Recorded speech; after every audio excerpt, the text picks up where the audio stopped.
Ídolos do Coração, Elise Fitzpatrick. Capítulo 8. O espelho despedaçado.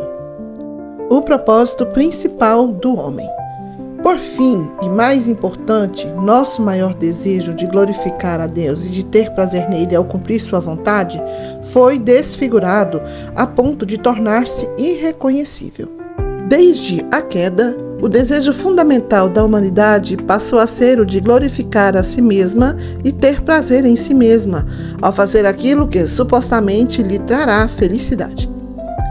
Em decorrência do pecado, o ser humano deixa de buscar a única fonte verdadeira de felicidade, Deus. O ser humano sempre terá o desejo de se dedicar a algum tipo de adoração, a relacionamentos e ao trabalho, pois Deus gravou esses desejos em sua alma, mas agora eles são inteiramente egocêntricos e estão distorcidos. Em vez de adorar o Criador e encontrar felicidade em Deus, o ser humano cria um Deus à sua própria imagem. Em vez de refletir união com os outros para a glória de Deus, busca relacionamentos principalmente para a sua própria glória e prazer. Em vez de trabalhar para que as obras de Deus sejam conhecidas e glorificadas por outros, ama o dinheiro, o respeito e o prestígio e corre atrás dessas coisas. Visto que foi criado à imagem de Deus, o ser humano ainda tem alguns vestígios do propósito de Deus para ele, mas em sua adoração, seus relacionamentos e seu trabalho se tornaram egocêntricos e idólatras. Deus criou Adão e Eva para desempenharem papéis distintos. Conferiu a ambos a aptidão e o desejo de se encaixarem perfeitamente no mundo que ele criou. Ao desempenharem esses papéis, eles refletiam a imagem de Deus. Desde a queda, porém, tudo mudou. Agora somos governados por desejos pecaminosos. Sem a intervenção direta de Deus por meio de Jesus Cristo, nossos desejos permanecem irremediavelmente danificados. Por mais que procuremos nos reformar, jamais recuperaremos as aptidões e os desejos sem pecado, a fim de ter a vida para a qual fomos criados. Deus nos expulsou do paraíso para sempre. Um anjo com uma espada flamejante nos impede de voltar. Há somente uma esperança de reaver o que foi perdido, de recuperar os desejos santos que produzem adoração centrada em Deus. Somente uma esperança de restauração da comunhão com Deus e com os outros. Somente uma esperança de experimentar a centralidade de Deus em nossa natureza caída. Nossa única esperança é nascer de novo à imagem de Jesus Cristo. O homem que jamais deixou de cumprir seu papel na criação e receber dele a declaração justa de ter vivido sempre para agradar seu Pai. Vejamos agora um resumo dos desejos de Adão antes da queda, comparados com os desejos do ser humano decaído. Os desejos sem pecado que Adão recebeu de Deus glorificavam a Deus e refletiam sua imagem ao exercer domínio sobre a criação e, desse modo, proporcionar honra e respeito a Deus e alegria para si mesmo. Tornar-se fisicamente uma só carne com sua esposa a fim de intensificar a união e a alegria, gerar filhos que viessem a amar e adorar a Deus. Subjugar a natureza por meio do trabalho alegre realizado para o prazer de Deus. Administrar com gratidão os recursos da criação a fim de sustentar a própria vida e a vida de outros. Desfrutar o mundo ao observar e classificar sua beleza, sua arquitetura e sua ordem.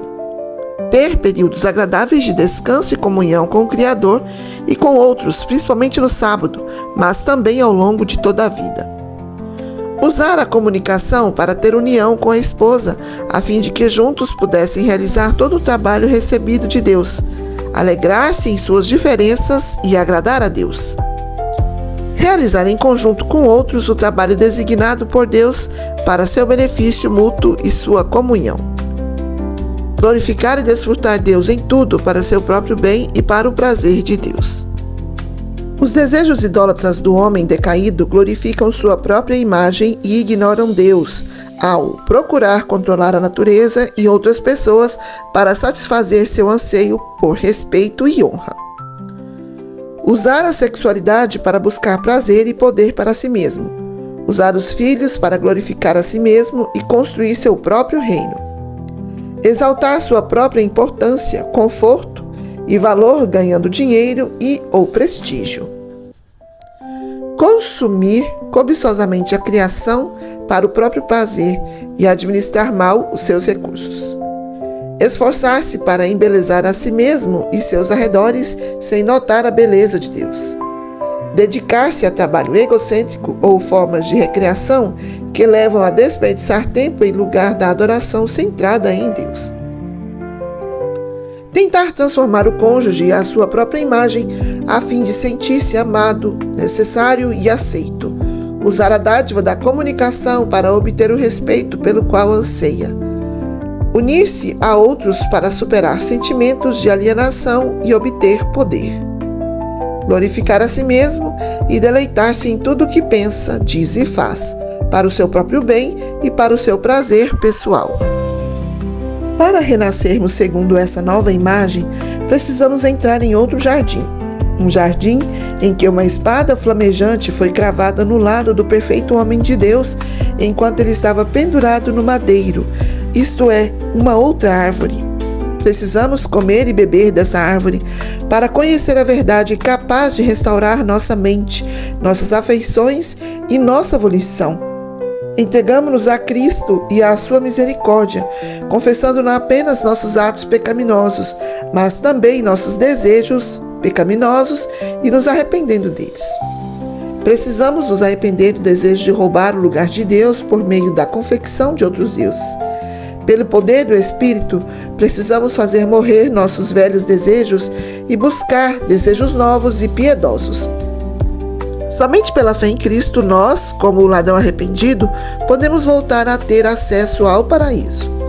A vida e a morte de Jesus Cristo são suficientes para libertá-lo de sua velha natureza e, aos poucos, recriá-lo à imagem dele.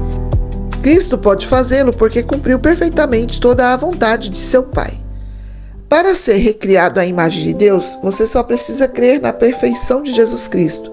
Ao permanecer nele, buscando união e dependência e, pela fé, procurar seguir seus mandamentos, você observará uma transformação gradativa em seus desejos.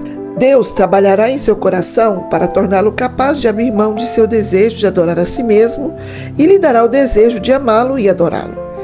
Essa transformação ocorre quando recebemos a garantia de que o registro perfeito de Cristo também é nosso e, portanto, não precisamos mais procurar nos salvar nem nos justificar.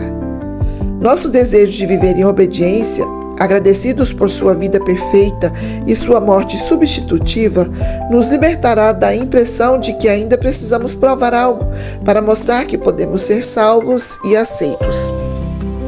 Somos amados. Estamos perdoados. Nossa primeira pergunta foi: qual é a fonte de seus desejos?